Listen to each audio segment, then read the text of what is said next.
Estimadas amigas y amigos de la comunidad INACIPE, es un gusto, como siempre, poder dirigirnos a ustedes, a las y a los estudiantes y estudiosos de las ciencias penales. En esta oportunidad tenemos el gusto de tener con nosotros al doctor Alejandro Vilchis, un especialista en neuroderecho. Hizo un trabajo doctoral sumamente interesante, de eso nos va a platicar el día de hoy.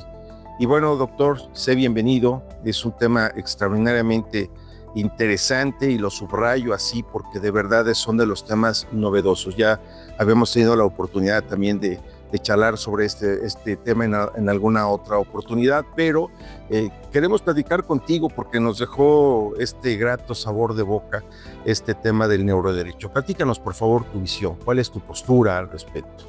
Sí, primero muchas gracias por la invitación, doctor, y es un gusto estar en casa y bueno, también con la comunidad de NACIPE. Sí, claro, con mucho gusto. Bien, para hablar de neuroderecho, primero me parece que es necesario hablar de neurociencia. Claro. En ese sentido, la neurociencia, ¿no?, considerada como tal, como una ciencia que se encarga como tal del estudio del sistema nervioso, particularmente del cerebro, y no solamente para, en este caso, analizar o conocer el funcionamiento, ¿no?, la estructura como tal del cerebro, sino también para analizar, en este caso, comprender el comportamiento humano, que es fundamental, pero también las emociones y los sentimientos, ¿no? Claro. Y bueno, la neurociencia tiene esta característica de que se relaciona con otras áreas, disciplinas, ciencias, y entre ellas, por supuesto, que está el derecho, y es así como surge el neuroderecho, ¿no?, que como tal es esta interacción entre neurociencia y derecho, y que propiamente es como tal, comprende el estudio, en este caso, de las normas jurídicas, de los principios, derechos, valores, o en general de las instituciones jurídicas, a través del andamiaje de las neurociencias. Y bueno, a esto me gustaría comentar que se suma a esta interacción entre neurociencia y derecho la psicopatología forense, que pues en este caso se encarga de analizar o estudiar trastornos, enfermedades mentales o en general problemas asociados al cerebro, ¿no?, con la finalidad esto de vincularlo con aspectos legales y posteriormente llevarlo, de ser el caso, ante las fiscalías o ante los tribunales de justicia. Eso es genial y me gusta mucho la perspectiva porque debo de decir que el doctor tiene una formación eminentemente sustentada en la materia penal, él trabaja en la impartición de justicia, entonces esto le da un sustento y un cariz muy particular, no solamente es una cuestión teórica, sino es una cuestión que también podemos llevarlo a la práctica desde esta experiencia. Y particularmente me interesa mucho esto de la prueba, cómo funcionaría de acuerdo al proceso acusatorio. Sí, claro, con gusto. Propiamente, y eso, bueno, aprovechando lo que comentaba acerca de la investigación, me gustaría platicar un poco. Eh, es, Trabajé, digamos, una propuesta relacionada con una prueba específica, ¿no?, que es la prueba neurocientífica, ¿no?, y particularmente enfocada al sistema penal acusatorio. Pero antes de entrar bien en lo que es la prueba neurocientífica, la base, en este caso, sería la prueba científica, ¿no?, que como tal es una prueba autónoma, distinta de la prueba pericial desde mi punto de vista, y que de alguna manera se nutre de, o que se basa propiamente en los conocimientos científicos, aplica el método científico para, en este caso, acreditar determinados hechos o circunstancias, ¿no?, y que se piensa que, en este caso, por el tipo de estudio que se plantea, puede llegar a adquirir, en este caso, una certeza considerable, ¿no?, o acercarse más a una verdad objetiva, y que, por supuesto, esto luego ilustraría mucho a las personas juzgadoras, ¿no? Y bueno, de aquí propiamente deriva la prueba, en este caso neurocientífica, que pues no es otra cosa que justamente un derivado de la prueba científica, pero que en este caso la prueba neurocientífica se basa en modernas técnicas o herramientas de la imagen cerebral, como por ejemplo la resonancia magnética funcional, tomografía por emisión de positrones, la onda P300, entre otras, ¿no? También se puede apoyar en este caso de neurotecnologías, ¿no?, también modernas, o bien de evaluaciones neuropsicológicas, ¿no? Y esto con la finalidad de acreditar determinadas circunstancias relacionadas con el cerebro de las personas, pero en particular con el comportamiento humano, ¿no? Y que, bueno, en este caso la eficacia de la prueba neurocientífica también dependería de que sea validada, en este caso, por la comunidad científica. Entonces, es muy interesante un medio de prueba, digamos, novedoso, ¿no?, sobre todo si queremos llevarlo al sistema penal acusatorio. Fíjate que platicaba con la doctora sobre este tema y te hago la misma pregunta. De acuerdo a lo que es la escuela criminológica positivista de Ferri, de Lombroso, de Garófalo, ¿no? Desde en su momento, claro, marcando una distancia considerable, se planteaba que en su momento llegaría la oportunidad donde los jueces iban a ser médicos o químicos, ¿no? Biólogos, porque pues iban a abocar precisamente a esta ruta. Ese es un tema que en su momento fue muy criticado. Hoy en día, ¿consideras que podríamos ir encaminados de nueva cuenta hacia esos planteamientos? Muy interesante la postura. Me parece, bueno, desde mi punto de vista, yo no creo que como tal ahora lleguemos a este punto donde las personas jugadoras se conviertan o tengan que ser expertas en medicina, ¿no? O que se apliquen, digamos, sanciones basadas en fórmulas médicas. Me parece que si hay un poco de esto, incluso retomando algunas de las ideas que se dieron como tal, lo que está proyectando el neuroderecho, entre otras cosas, o al menos en materia de sanciones, es evaluar sí la conducta de las personas. Eso me parece que es algo que no puede cambiar, pero también evaluar esos aspectos internos, aspectos que tengan que ver incluso con, en este caso, con el cerebro de las personas, que puedan influir en este caso al momento de imponer una sanción, ¿no? Que si bien podemos hablar a lo mejor como una forma de sanción, algunos tratamientos, ¿no? Depende basados en neurociencia, psiquiátricos o incluso psicológicos.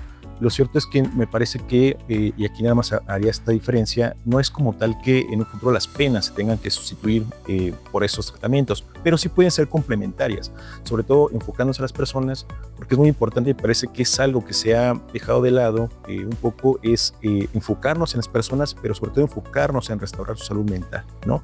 En eso me parece que sería una, ¿no? Y eso lo conocemos con otro aspecto muy importante que es la reinserción social, que si nos enfocamos en ese tipo de tratamientos, sí podemos lograr en este caso que las personas, en su caso, puedan cumplir con esta reinserción social, ¿no? Que en este caso puedan apoyarse, ¿no? En este caso de las, pues de la neurociencia, ¿no? Para restaurar su salud mental. Fíjate que es muy interesante eso, doctor, porque yo le apuesto mucho a esto de las neurociencias como un mecanismo preventivo, ¿sabes? Porque si nosotros nos damos cuenta en nuestra cotidianidad, existe esta falta, y lo digo con mucho respeto, esta falta de conocimiento de cómo es que funciona el cerebro, ¿no? Entonces, hay ocasiones que no tenemos conciencia de que a determinada hora del día cierto neurotransmisor pues ya no funciona de la misma manera y entonces necesitamos un determinado medicamento, claro, prescrito por un especialista.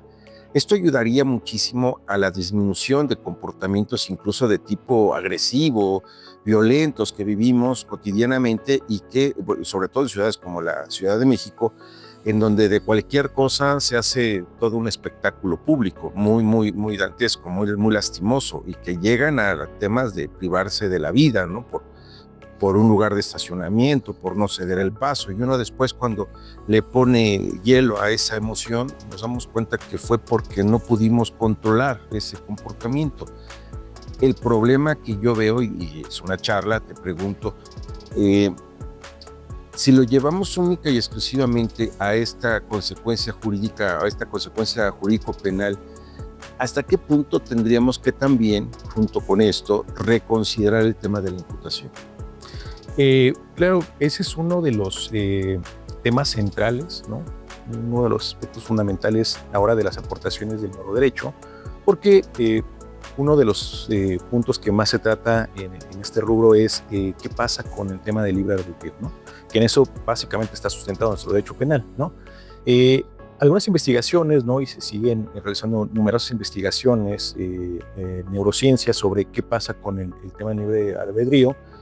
¿Por qué? Porque si llegamos a un punto donde decimos, bueno, o se cuestiona, la persona o las personas en general tenemos esta capacidad de tomar decisiones o por el contrario es nuestro cerebro quien automáticamente toma esas decisiones. Si nosotros nos ubicamos en el segundo plano, ¿qué diríamos? Bueno, entonces esto desde luego que viene a refundar completamente este tema de la responsabilidad penal. podemos llegar a un punto de decir, bueno, entonces la persona que comete un delito no es que decida cometer el delito, sino que su cerebro se lo está ordenando. Sería un determinismo, ¿no? Sería una especie de determinismo. Entonces, me parece, yo he tratado digamos, enfocar ese tema en un punto de vista central. Me parece que no es que desde mi punto de vista la neurociencia ya ha determinado que no tenemos libre albedrío, pero que sí, digamos, continúan las investigaciones. Y bueno, en relación también, que es un punto muy importante, el neuroderecho precisamente está cuestionando, es donde se está centrando más en esos aspectos muy importantes de la teoría del delito, que son básicamente la imputabilidad, ¿no? La culpabilidad y en su caso también la punibilidad. Un poco hablando, si acaso, de la imputabilidad, bueno, aquí tenemos distintas aportaciones actualmente, ¿no? En este caso, la neurociencia está demostrando, ¿no? Está en este caso proponiendo, ¿no? Si queremos verlo así, que no podemos decir que como tal que existen determinados trastornos, ¿no? Enfermedades que de alguna manera son limitados, ¿no? En realidad se está diciendo, no, en realidad tenemos que analizar una multiplicidad de trastornos, ¿no? De enfermedades mentales, de patologías que en su caso pudieran llevar a las personas o podemos llegar a considerar que no tengan esta capacidad de querer y entender lo que es un concepto muy importante en el ámbito de derecho penal, ¿no? Y en general, también en materia de imputabilidad podemos adicionar un tema muy importante, ¿no? ¿Qué pasa con la edad penal, la famosa edad penal, ¿no? Uh-huh. Por un lado, las investigaciones actuales de neurociencia están justamente proponiendo, están llegando a esos resultados de que, como tal, el cerebro de las personas, si bien se tiene la idea de que se desarrolla a los 18 años, lo cierto es que no, en realidad la madurez cerebral se está, según las investigaciones, oscila entre los 22 y 25 años. ¿Esto qué nos llevaría? Pues a varios puntos, entre ellos la necesidad tal vez, ¿no? De refundar en este caso este concepto o esta idea del ingreso al sistema penal juvenil, ¿no? A la justicia para adolescentes, y por otro lado también qué tanto se afectaría pues el concepto de una persona adulta para efectos del derecho penal, ¿no? Derecho penal ordinario, ¿no? Entonces, bueno, estas y otras investigaciones, y bueno, también aquí adicionaría, sobre todo en materia de justicia para adolescentes, ¿no? Se está analizando justamente el cerebro de adolescentes y se llega pues a esta idea, ¿no? A estas conclusiones de que al final hay una diferencia, ¿no? Entre la forma en que un adolescente, ¿no? Percibe, ¿no? En este caso, o reacciona o se comporta de alguna manera, y que al final lo que se está demostrando con las investigaciones es que tienen una menor capacidad para controlar sus impulsos, ¿no? Y por ende sus conductas. Entonces también, desde luego que esto genera un nuevo enfoque, ¿no? A la forma en que se debe juzgar, incluso en materia de justicia para adolescentes. Sí, claro, por supuesto. Pienso que tocaría muchos rubros del derecho penal. Uh-huh. Y bueno, o sea, si lo llevamos a uno de los rubros eminentemente que importan mucho al Estado mexicano, a la sociedad, es el tema de la delincuencia organizada. O sea, si pasamos por ese tamiz, nos vamos a encontrar que hay comportamientos de verdad que no se entienden bajo ninguna óptica. O sea, los mexicas sacrificaron a las personas, les sacaban el corazón, pero tenía un propósito. O sea, lo compartamos o no, estemos de acuerdo o no con él, pero había un propósito, una finalidad aceptada por la comunidad. Pero estos sujetos, permítame decirlo de esta forma, sus comportamientos, si los pasamos por un proceso de análisis de neuroderecho o de las neurociencias en estricto sentido, estamos en una situación que me preocuparía que llegaran a un tema de que se consideraran imputables. Sí, sin duda, sí. O sea, estaríamos en un problema porque buscaría, o sea, verlo como defensa, no, pues es que es una persona que trae un problema neuronal y que eso es lo que lo ha llevado, no solamente psicológico, por la necesidad de esta asociación y esta pertenencia. Incluso hablamos del dolo de pertenencia, ¿no? En la delincuencia organizada. Entonces, el tener la necesidad de formar parte de un grupo que lo va a reconocer, pero en este grupo se potencializan todos estos comportamientos que encuentra el lugar adecuado para llevar a cabo todas estas conductas adversas. Sí, claro, es un tema sumamente interesante y a mí me parece que yo parto de esta base. No es como tal que el neuroderecho venga a revolucionar o a cambiar todo el sistema jurídico. No, creo que no estamos en ese momento. Sería muy apresurado decirlo, ¿no? Nos hace falta. ¿Pero lo ves experiencia hacia el futuro?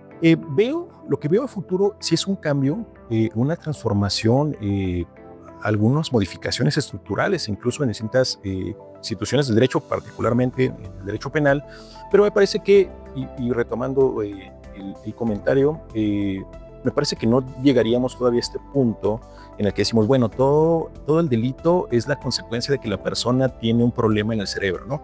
Pero en cambio, creo que sí podemos llegar con esos avances, con esas investigaciones que actualmente se están realizando, a que ciertamente podemos empezar a comprender un poco, entender el comportamiento humano, ¿no?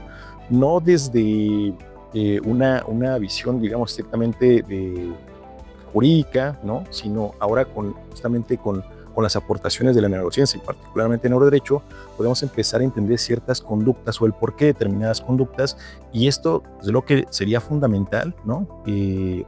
Pues sobre todo en la impartición de justicia, ¿no? Cuando se está juzgando una conducta, un hecho concreto. Digo, sin desconocer que también sería importante en la investigación de los delitos, ¿no? Pero como tal, al momento de juzgar la conducta, tomando el tema de la investigación, contar con mayores elementos que nos permitieran entender el comportamiento de una persona, ¿no? A partir del análisis del cerebro sería fundamental. Creo que enriquecería mucho, ¿no? En materia de justicia. Fíjate que a mí algo que me parece maravilloso de esto es que el derecho penal se está acercando a otras áreas del conocimiento, que estamos dejando de ser esta isla en donde no se tocaban otras áreas del conocimiento y que, bueno, pues pensamos que solamente esta construcción dogmática era la que imperaba para poder comprender un comportamiento delictivo. El hecho de tener esos acercamientos con la psicología, con la psiquiatría, con la medicina y el particular de cómo es que funciona el cerebro, no, hombre, me parece algo extraordinario, porque es todo un reto. Es todo un reto incluso para los penalistas, para los profesores, ¿no? O sea, no se diga para el legislador, ¿no? Pero entender el qué hay detrás de estas conductas, que es lo que se va a adjetivizar como antijurídico, como culpable, ¿no? Como típico antijurídico culpable para estructurar el delito de manera. Exacto, y es correcto. De hecho, esa es una de las ideas que pues necesitamos en este caso, sobre todo las personas que son juristas, ¿no? Creo que es necesario justamente tener estos acercamientos, ¿no? Al neuroderecho, donde, bueno, realmente pues convergen, ¿no? Distintos conocimientos, ¿no? Como distintas áreas, ¿no? Como bien lo comentó el doctor. Pues la psicología, ¿no? La psiquiatría, la neuropsicología, ¿no? Y propiamente la neurociencia como tal. Claro. Entonces es importante esta capacitación, ¿no? Que tengan en este caso las personas juristas, y también aquí hablaríamos, y creo que en particular, ¿no? Las personas en este caso fiscales, ¿no? Personas juzgadoras, los abogados, ¿no? Las abogadas en general, pues las personas, digamos, que que son operadores jurídicos, ¿no? Es importante que tengan este conocimiento acerca de las aportaciones que en este caso está realizando la neurociencia, y que al final puede tener múltiples implicaciones. Si tomamos el tema de la prueba neurocientífica, la idea que estoy proponiendo es que precisamente pueda tener una utilidad importante, ¿no? En este caso para hacer distintas, en este caso, aportaciones al ámbito de la impartición de justicia, sobre todo, ¿no? Podemos hablar de múltiples, ¿no? Implicaciones, ¿no? Me gustaría, si me lo permite, comentar nada más breve una. Un problema actualmente muy grande en materia de justicia es qué pasa con el daño moral, ¿no? Cómo se le repara el daño a las víctimas, ¿no? Pero sobre todo con esta parte, me refiero al daño moral, que es esta parte subjetiva, ¿no? Que tiene que ver con el dolor, con el sufrimiento, ¿no? La afectación que en este caso tiene la víctima por un hecho victimizante, ¿no? Bueno, actualmente existen distintas investigaciones, ¿no? En esta materia, que están demostrando que es posible, a través de estos estudios, empezar a hacer algunos cálculos para medir en este caso el sufrimiento, el dolor de las víctimas, y con ello en este caso fijar indemnizaciones legales, lo cual me parece fundamental, claro, porque las personas juzgadoras tendrían una herramienta muy valiosa, más objetiva. Sí, claro, pero sobre todo me parece que si se basan en esas herramientas neurocientíficas, pudieran contar con mayores elementos no subjetivos, ¿no? Que sean más subjetivos para, en este caso, fijar esas indemnizaciones por daño moral. Incluso se están realizando ya investigaciones, ¿no? También en materia de neurociencias, para determinar qué tan posible es, ¿no?, que como una forma de reparación integral del daño se les pueda borrar incluso el recuerdo, ¿no?, Sí. el suceso victimizante, ¿no?, a las víctimas de delito. Me parece que si llegamos a estos puntos, bueno, estamos hablando de una transformación total de este tema. Interesantísimo. La verdad de las cosas es que es un tema que da para mucho. Dame solamente unos minutos y dime, por ejemplo, ¿por qué área podríamos iniciar o llevar a cabo una especie de introducción a estos estudios del neuroderecho en este momento? Nuestra comunidad de INACYPE, ¿por dónde podría iniciar un estudio, una investigación? ¿A qué es lo que se tendría que estar acercando? Sí, claro. Bueno, me parece que como tal la base ahorita sería el neuroderecho como tal, ¿no?, la psicopatología forense.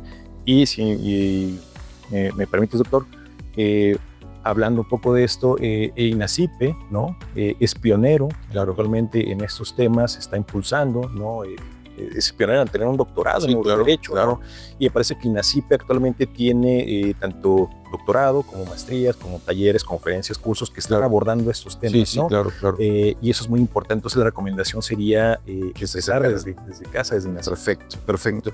Muchísimas gracias, doctor. La verdad es que te agradecemos mucho que hayas venido, que te des el tiempo de compartir con nuestra comunidad estos temas que son inminentemente actuales, que, como lo hemos dicho en otros momentos, podemos estar o no de acuerdo, pero en el mundo del conocimiento cabe todo.